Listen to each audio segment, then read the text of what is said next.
Parshas Bechukosai, the last parsha in the book of Leviticus, has 78 verses and 12 mitzvos, and it's only 2 chapters. And it's very different chapters. The first chapter is one of the 2 places in the Torah where we have admonition, we have rebuke. And the way it's structured is very simple, very clear. If you obey the Torah, if you obey the mitzvos, if you follow God, fantastic things will happen to you. You'll be blessed.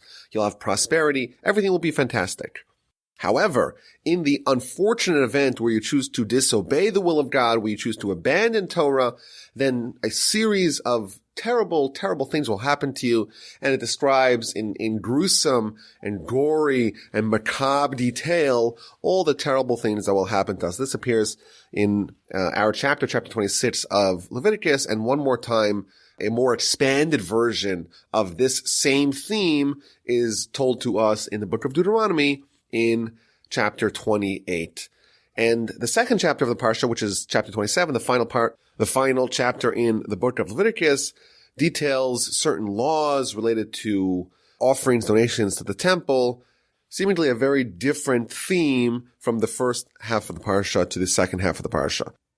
Now, before we begin to study the Parsha and the blessings and the curses, it is interesting to note that the curses, the consequences of disobeying God, are much more comprehensive than the blessings if we do obey the will of God. And perhaps we could say that, the objective of these blessings and curses are both the same. They're not there to intimidate us. They're not there to frighten us. They're there to inspire us. They're there to show us what we really have to choose when we choose one option or the other. And therefore, the question is, which one of those 2 is more motivational? And today, we know via science that people are more motivated to protect what they have, to not lose. The fear of loss, of what you could potentially lose, is much more motivating than what you could potentially gain. And therefore, the Torah structures it in a way that it gives us 10 verses of blessings followed by 45 curses that gets sequentially worse and worse as we continue to disobey the will of God. So the parsha begins, if you will follow my decrees and observe my commandments and perform them, then I will provide you rain in their time, and the land will give its produce, and the trees of the field will give its fruit.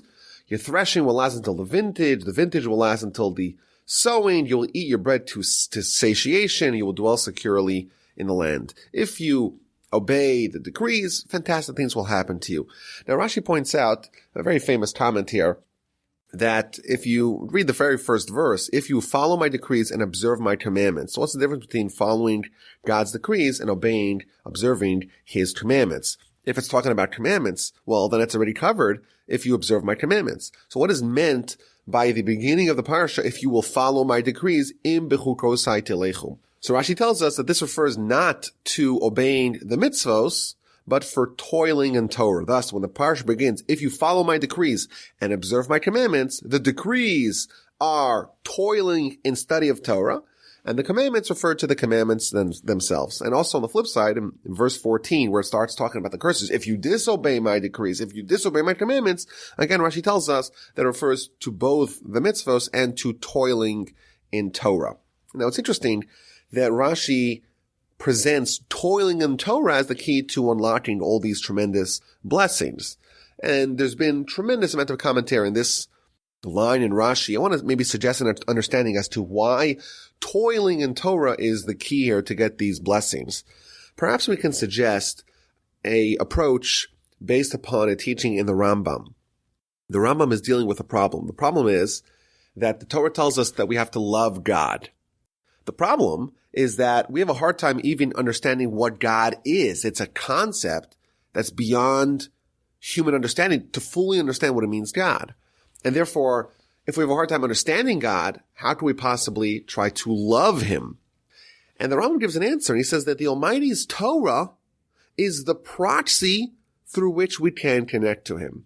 Just like the Almighty is infinite, so too the Torah is infinite. But the difference is that accessing the Torah is feasible, whereas accessing God directly, it's a little bit more difficult.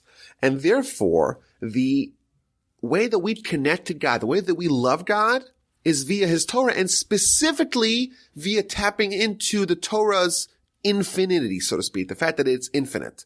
Like we've said before, that the Torah is compared to water. If you walk into the Pacific Ocean, you're like, hey, I could walk to Japan.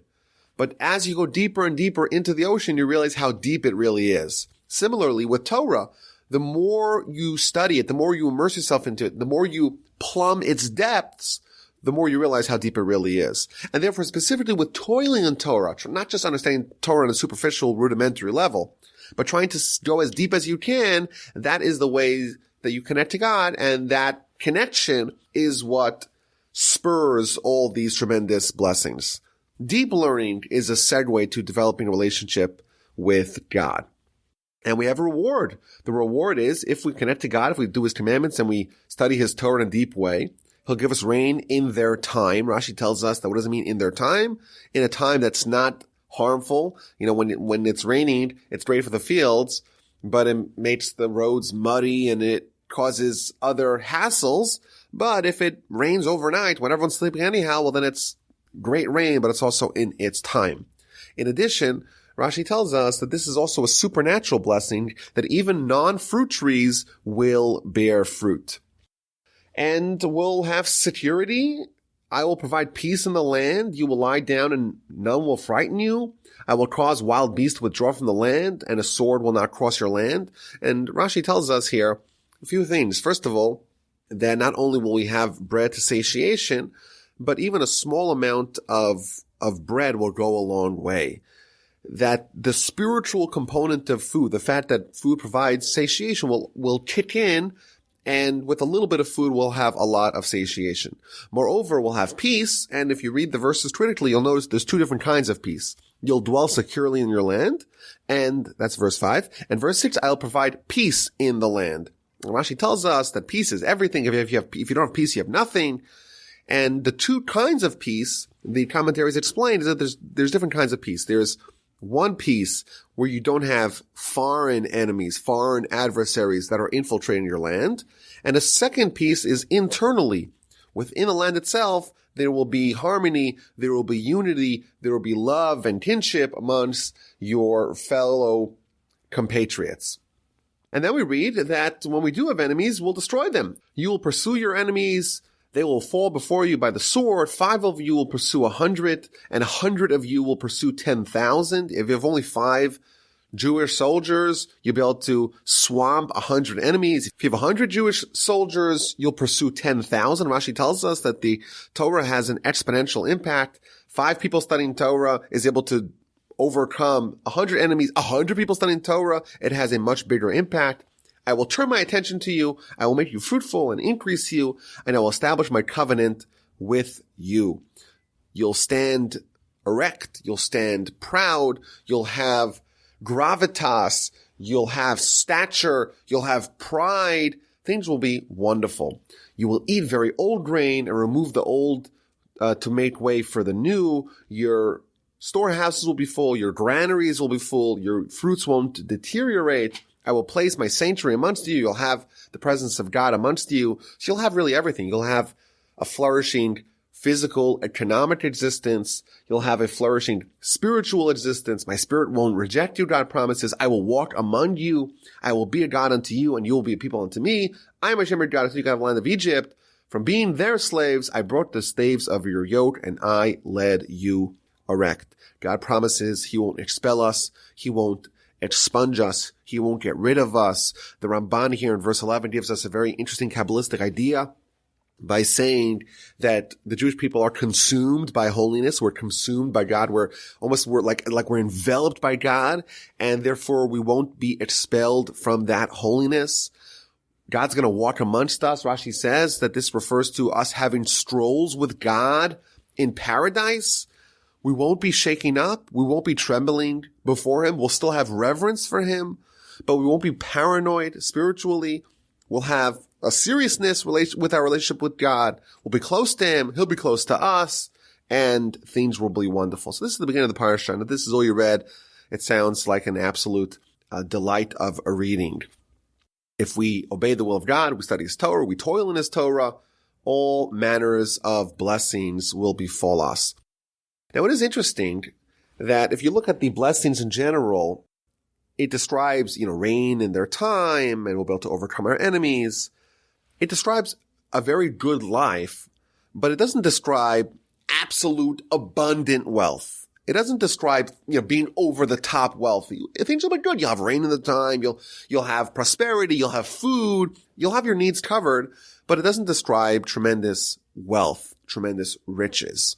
And the Rambam explains that there's a difference between facilitatory and ultimate reward. What the Torah is describing here is not the ultimate reward for us obeying the mitzvos and toiling in Torah. Of course, that is, the venue for that is in Olam Haba.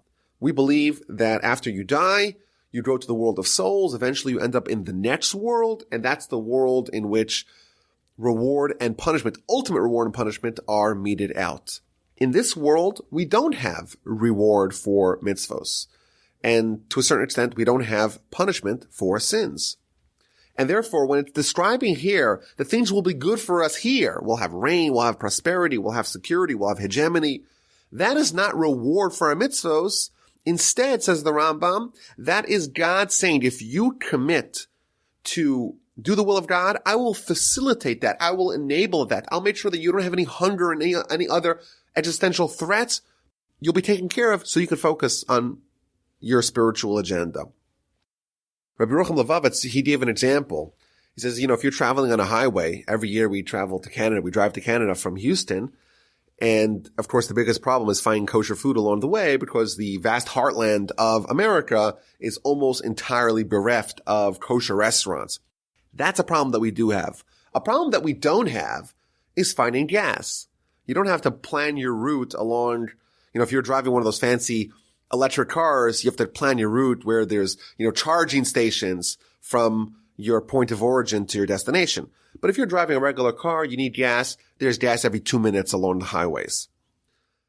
However, when you're traveling off-road, if you're going on, the boondocks, if you're traveling through the desert, on a dirt road, you're probably not going to have any gas stations. And the reason is, if you're traveling to Olam Haba, if you're going to your destination, the Almighty says, you know what? If you're going along the right path, I'm going to provide you with the necessary fuel for your journey. Whereas if you go off path, you're not heading towards your destination, you're not heading to Olam Haba, then you might be on your own. You won't even have fuel for that journey. So this is kind of fuel for the journey. Ultimate reward is in Olam Haba, but God says, okay, I'm going to give you enough to ensure that when you're along this path, when you're along the journey, you're not going to suffer. You'll have your needs met.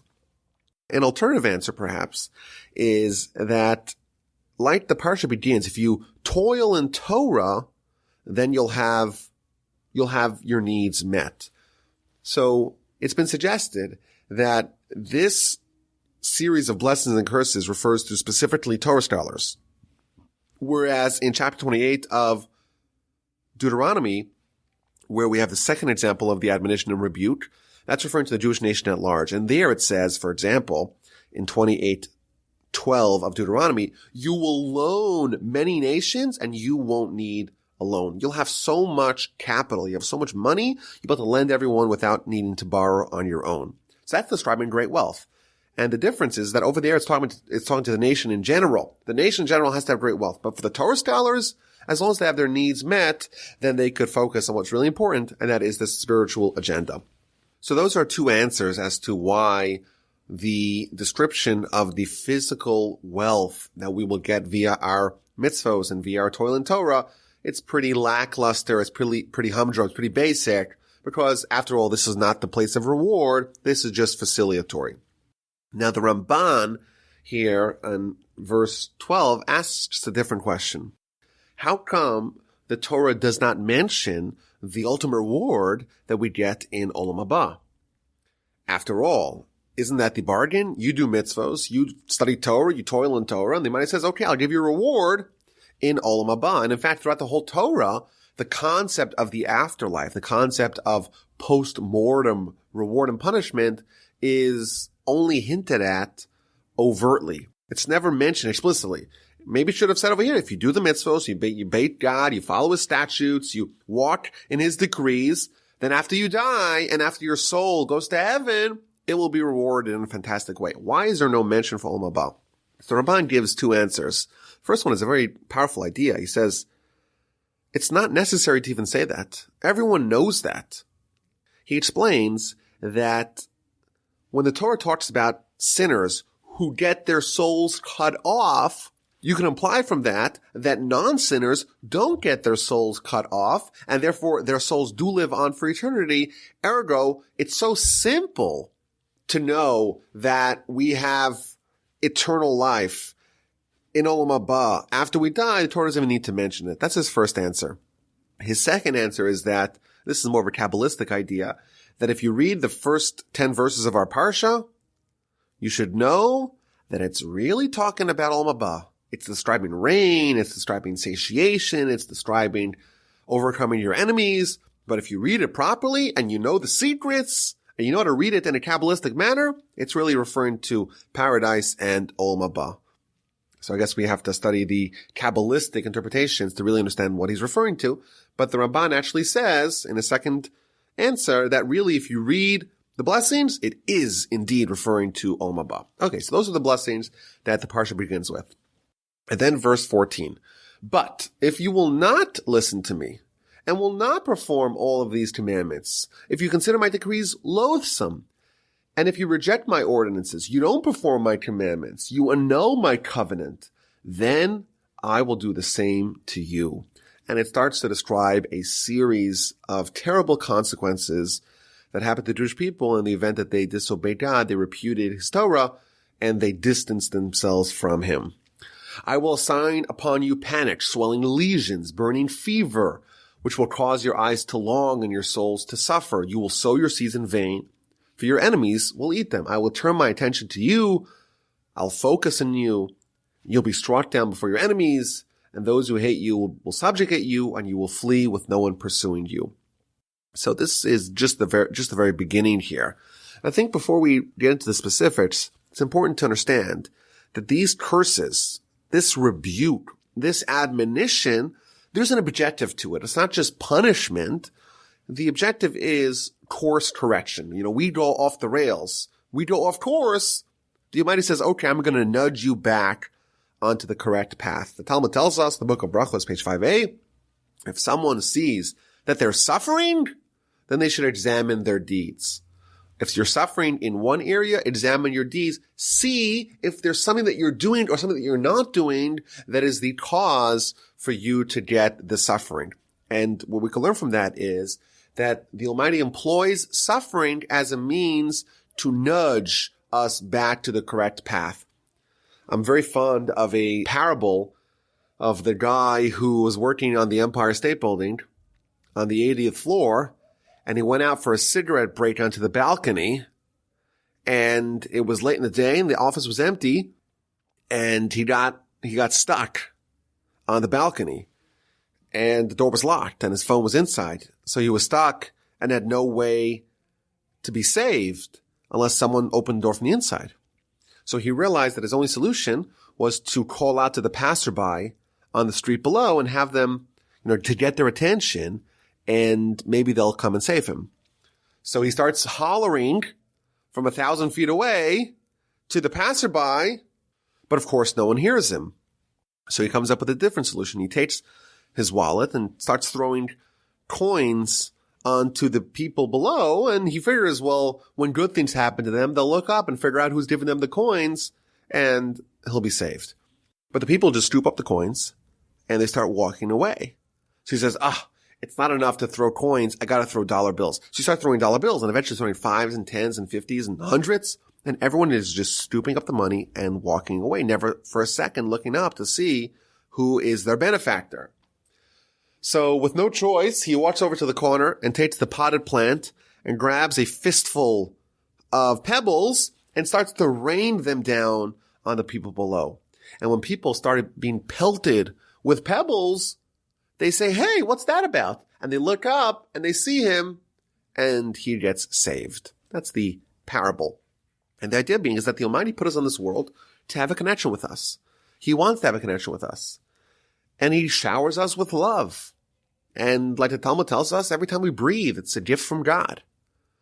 And we just take it all for granted. We feel entitled. We don't look up and thank him.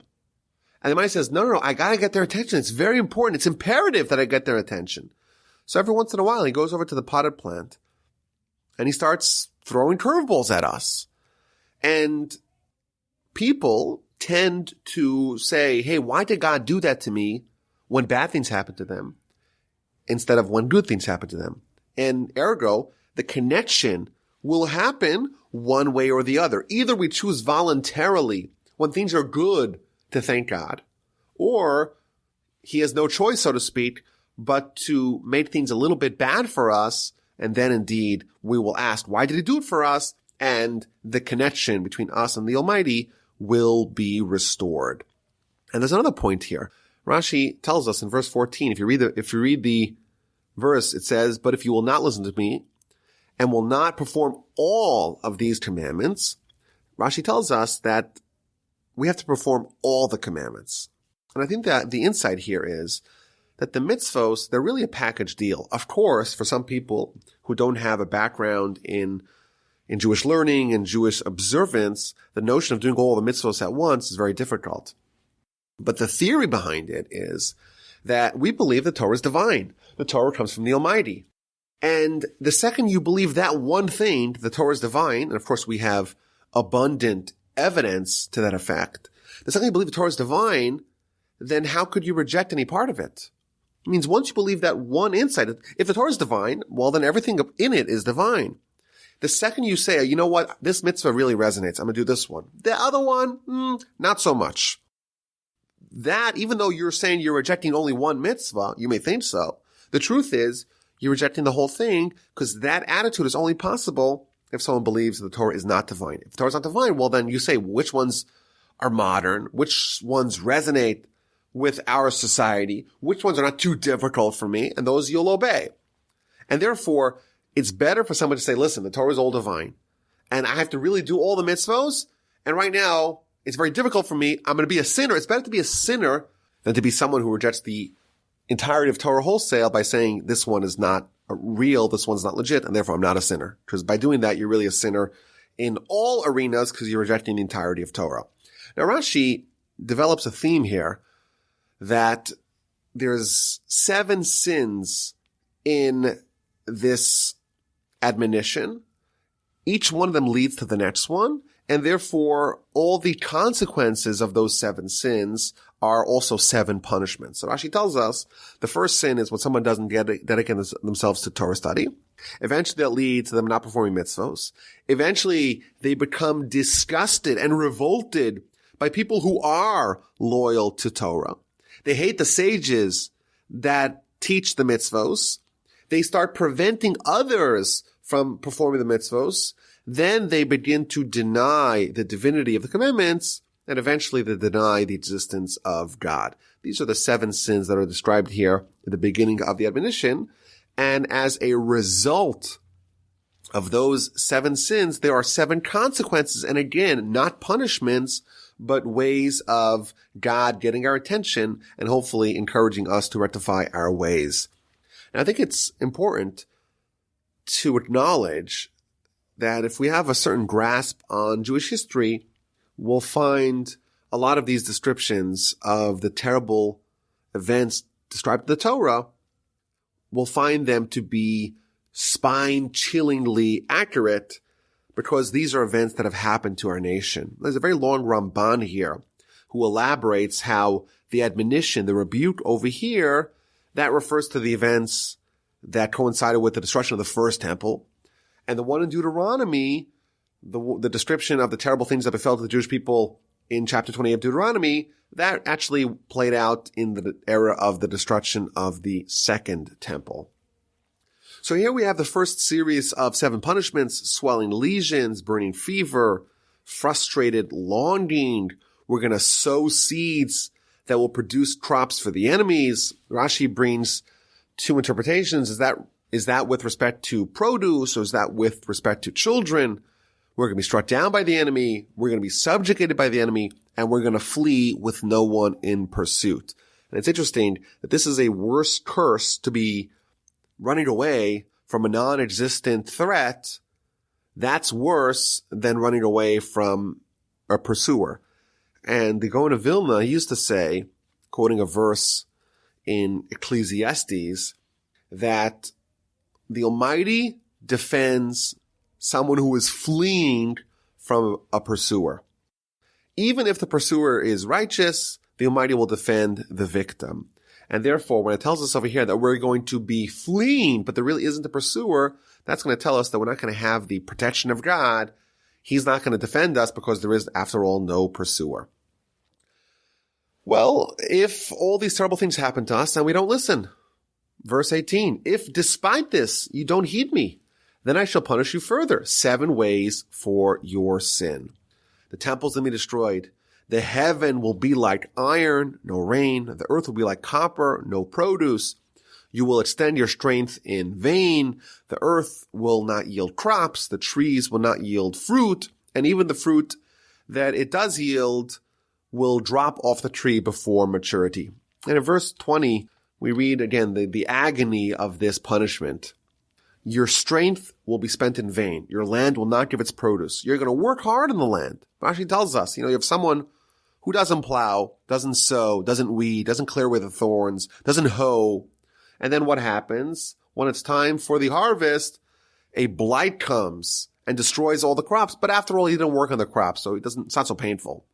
But what happens when someone does plow and does sow and does weed and every day is sweating and toiling on the field, clearing away the thorns, hoeing it? And after, when it's time to finally reap the harvest, a blight comes and destroys it. There's no more pain than that. The agony of futility is just miserable. And that's what God's promising. If we don't return to him, that's what he's going to do to us. And then we have the third series, verse 21. If you behave casually with me, you refuse to heed me, you don't take the lesson home, I shall lay a further blow upon you, 7 ways like your sin. Again, if we treat God with casualness, with randomness, we don't take the lesson to heart, we have apathy, we have complacency. Rashi adds that we do mitzvos sometimes when it's convenient for us. We don't take the lesson home. There's a famous Rambam in the beginning of the laws of fast days where he tells us that when bad things happen to us, it's a mitzvah from the Torah to pull out the trumpets and to scream out and to make announcements for this suffering, to recognize what happened to us and to try to rectify the ways. And these are the ways of repentance, he tells us.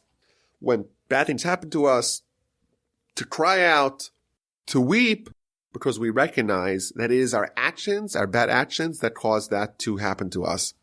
And the hope is that when we recognize that bad things happen to us because of our relationship with God, and we rectify our ways, then the symptom of that problem will go away too.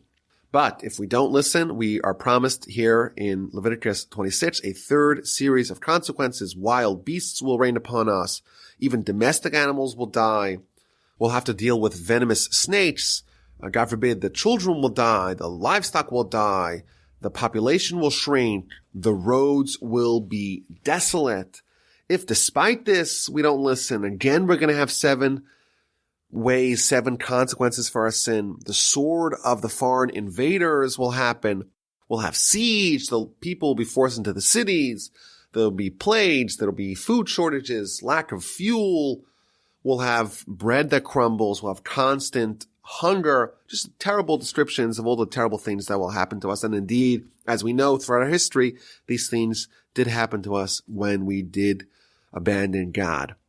If despite this you will not heed me, the 5th series of punishments, if we behave towards God with casualness, he too will respond to us with a fury of casualness. He will chastise us, 7 ways for our sins. And it describes, again, very, very difficult to read it, but cannibalism, parents eating the flesh of their children. There'll be such delirium amongst the populace. They'll consume the flesh of their own children. And we know, of course, throughout history this did happen. Our defenses will crumble. People will die. The Almighty's presence will depart from us. The cities will be destroyed. Our land will be desolate. God will refuse to accept our offerings. There's a haunting story in the Talmud, in the book of Sanhedrin, where it describes, again in verse 30, I will cast your carcasses upon the carcasses of your idols. The Almighty is promising, if you have idolatry, if you disobey God, not only is your idol a carcass, it has no life, it has no vitality, but your carcass will fall upon the carcass of your idols. It tells a terrible story about Elijah. Elijah was walking through the destroyed cities of Judea and Jerusalem, and he finds a small child who was bloated with hunger and sitting in squalor. And he tried to get him to say Shema, to say the Shema, say the declaration of God. And right away the kid pulls out an idol from his pocket and hugs it and kisses it until he dies. And the corpse of this child collapses on the idol, and that was a fulfillment, the ultimate personification of God promising, I will cast your carcasses upon the carcasses of your idols. And indeed, when the Jewish people did immerse themselves in idolatry, these promises were indeed fulfilled.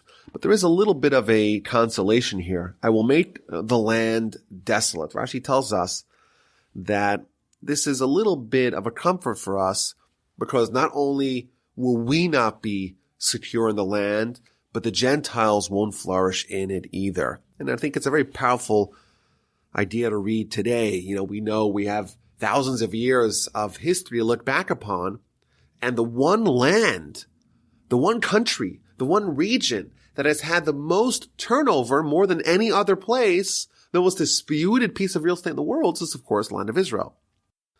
And this is the reason why, because it's really reserved for us. But when we disobey God, we're bounced out of the land, and the land becomes desolate, because even the people that move in, even the new inhabitants of the land, they themselves don't really find themselves so secure in the land. And then in verse 34, we circle back to the concept of Shemitah that we read about last week.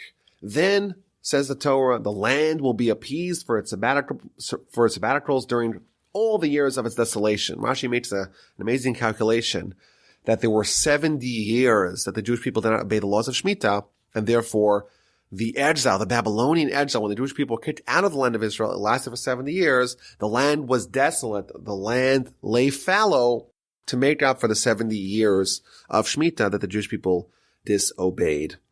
And then it continues, again, very difficult to read, very painful, but very accurate when you look back at Jewish history.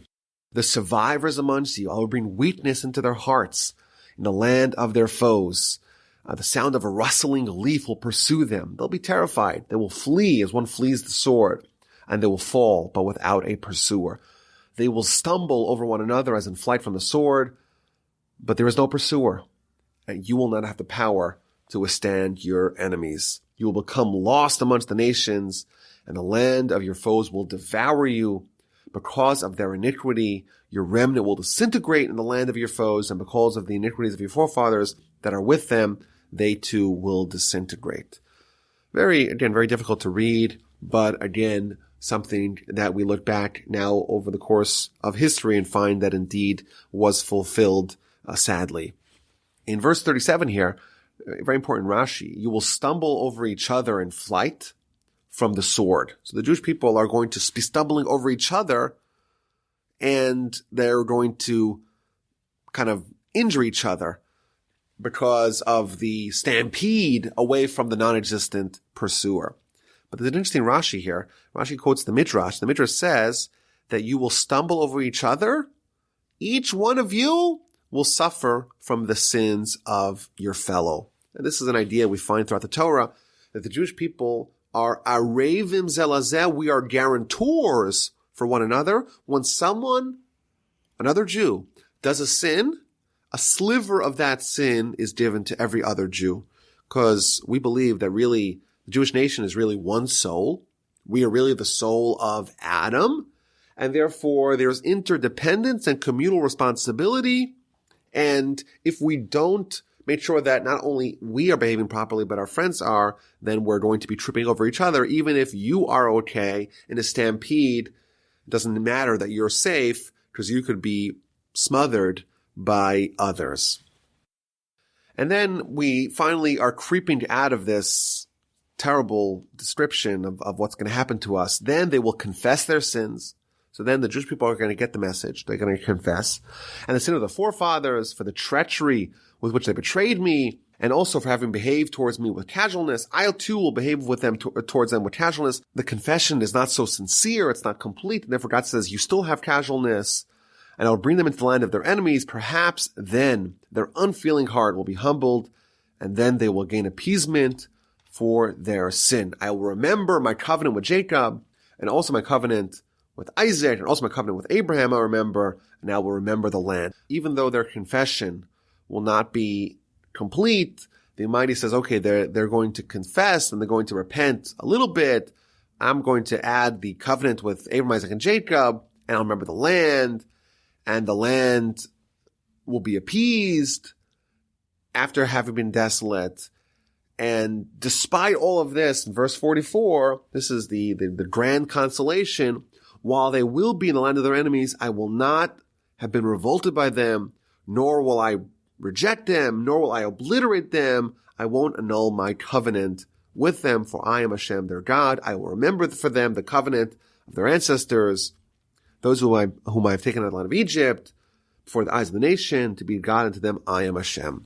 This is a very valuable consolation that even though the Almighty is going to punish us, and even though we have all these consequences in the land of our enemies, the holiness that's within us is never going to be extinguished, and therefore God will never completely abandon us.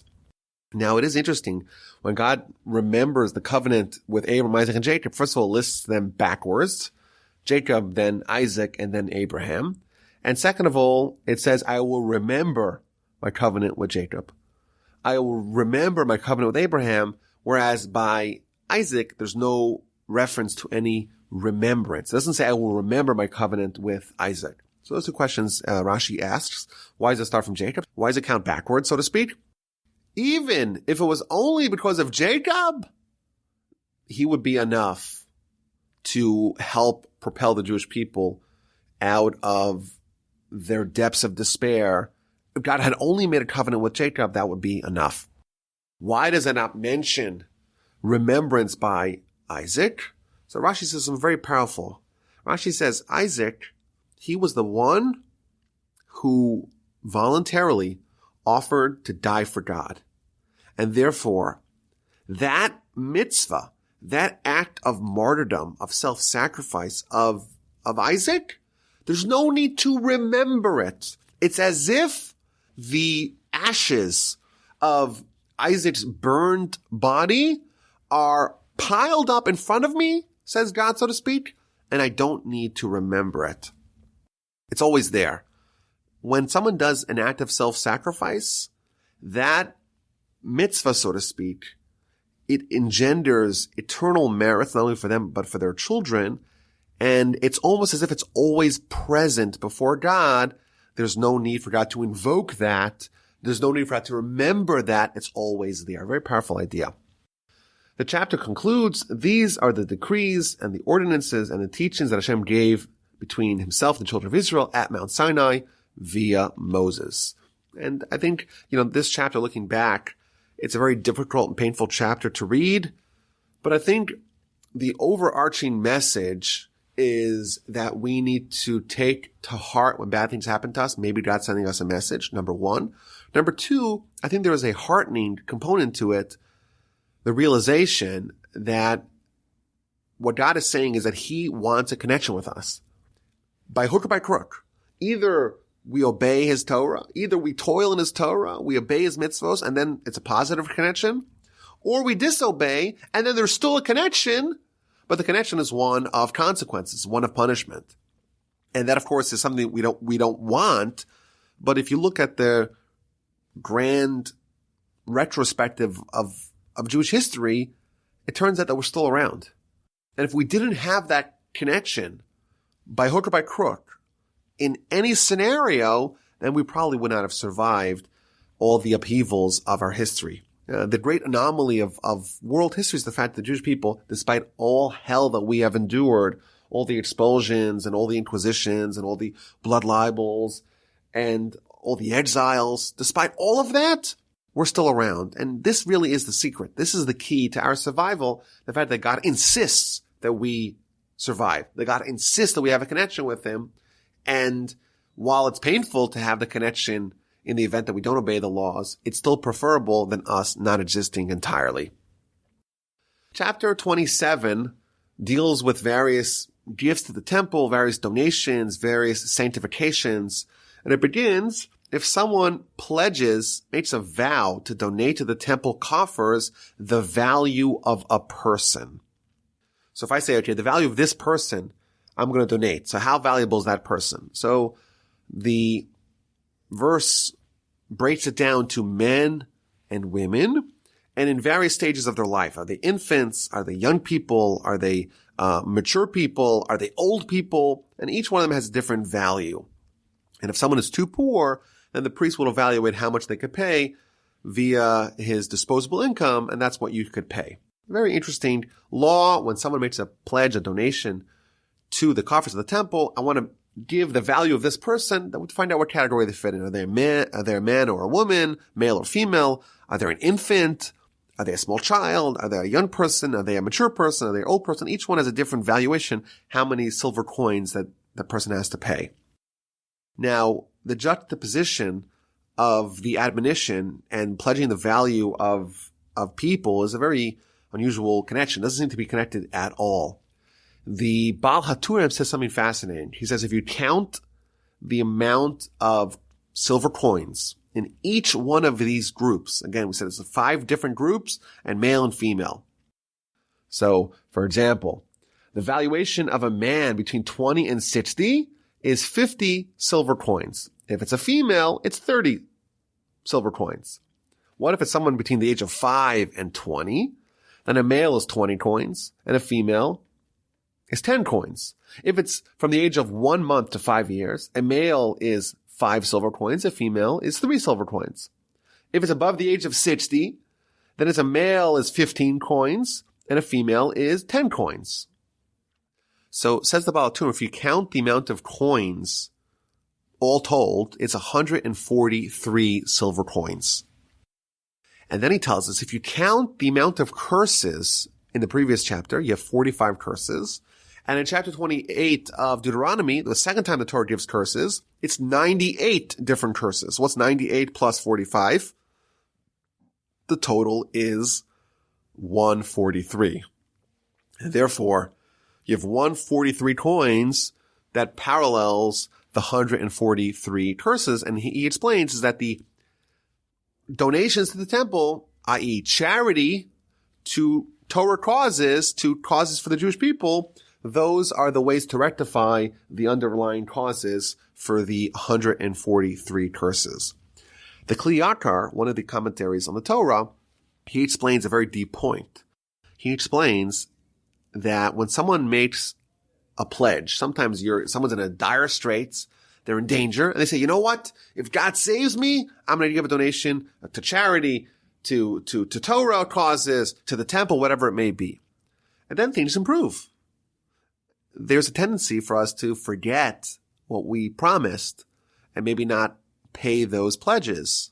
Things aren't so bad anymore. You kind of forget about how bad things were. And therefore, immediately after the terrible events of the last chapter are concluded, now things are okay. It reminds us, don't forget the donation that you pledged. Don't forget to give it to charity. And then it talks about if someone pledges to give an animal towards the coffers, then the animal becomes sanctified. And in the event that the person wants to buy it back, they have to add a fifth.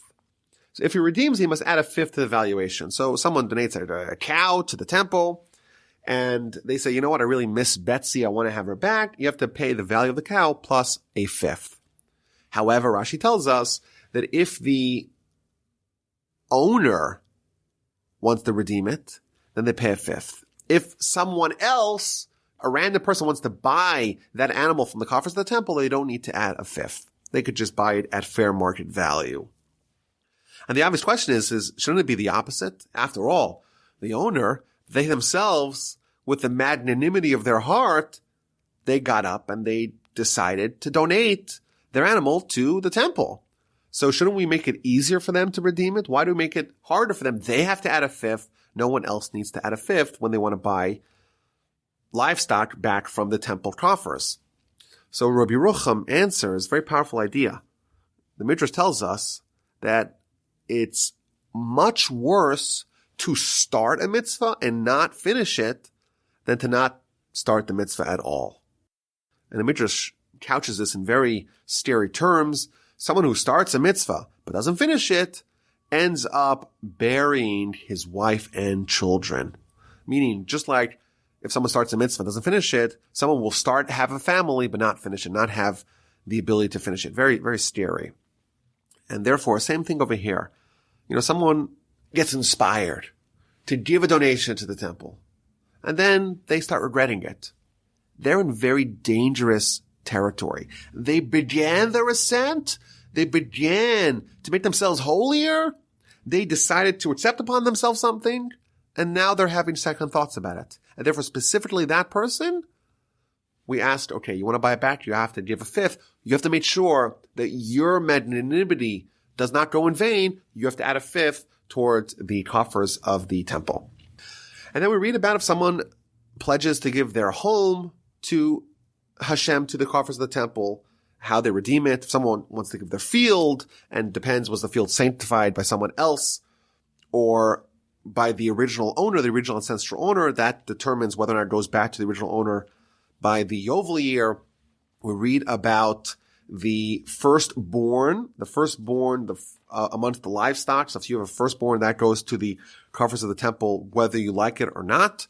What if someone pledges the value of a condemned man, someone who did a crime, a capital crime, and is going to be executed, and someone pledges the value of that person? That is nothing. There's no need to redeem that because that person is put to death. We read about the laws of Meiser Sheni. Meiser is the tithing. This is the second tithing. It's not a donation. Instead, someone needs to take those produce, the grain, the wine, the oil, and bring it to Jerusalem, eat it in Jerusalem, but they could redeem it. So when someone has a field, they have to give 10%. They have to tithe. 10% goes to the Levite. A second 10%, they themselves eat it, but they have to eat it in Jerusalem. And if they want to redeem it, i.e. transfer the produce to money and bring the money to Jerusalem and use that money in Jerusalem, then they have to add a fifth. And finally, we read about the laws of Meiser for animals, which is Meiser is the Hebrew word for tithing, which is every 10th animal is given as a donation.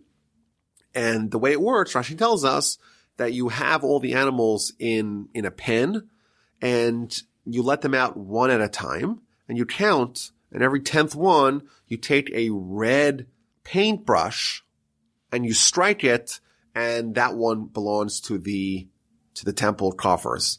And it doesn't matter if it's a big one or a small one or a robust one. You can't play around with it. Don't distinguish between the good and the bad. Don't substitute, not for good, not for bad. You have to just give every 10th one, whatever comes out, let it be random. And it's interesting, that this is the format how it has to be done. You have all the animals in the pen, and then you let them out one at a time, and you strike every 10th one. Why do you do it in that fashion? So I saw two excellent explanations. Some suggest that, the Torah wants to make it easier. You have livestock, you're working hard with them, and every 10th you have to give to charity. It's very difficult. So what do? You put all the animals in a huge pen. And you say, oh, look how many animals I have. Oh, if I have so many animals, it's no big deal to give every 10th one to God. And similarly, we have to think of strategies how to make mitzvahs easier for us. And if that works, if looking at how much you have in aggregate, if it makes it easier for you to mobilize yourself to give charity, then do it like that. Perhaps a second understanding is that when someone puts all their animals into the pen, and then you let them out one at a time, and every 10th one of them you pledge to give to God. Of course, you have some animals that are big and strong and robust, very valuable. And then you have the weak, the frail, the feeble animals, and you put them all in the pen, and you don't know which one's going to come out every 10th. You can't calculate which one's going to come out every 10th. You have 100, 200, 500 animals, every 10th one you give to God. So when you do that, in effect, because you're committing to give whichever one comes out 10th, you're going to give them to God, and every 10th and 20th and 30th and 40th, then it's as if you committed already to pledge the healthy, robust ones. And therefore, even if a frail one comes out, you get the reward as if you gave a robust one, because that's what you would have done if a healthy, robust one came out. And finally, the Parsha concludes, and indeed the book of Leviticus concludes, these are the commandments that Hashem commanded Moses to the children of Israel on Mount Sinai. Chazak, chazak v'nis chazek. Let us be strong. Let us be strong. May we be strengthened. We are going to move on next week to the book of Numbers, to Sefer Bamidbar and Parshas Bamidbar. My name is Rabbi Yaakov Wolbe. My email address is rabbiwolbe@gmail.com. I encourage everyone to share this podcast, the Parsha podcast, with their friends, and sample all the other podcasts that we offer here from Torch in Houston, Texas, the Jewish History Podcast, the Mitzvah Podcast, Eternal Ethics, Torah 101, This Jewish Life, and many more podcasts yet to come. I look forward to hearing from you, rabbiwolbe@gmail.com.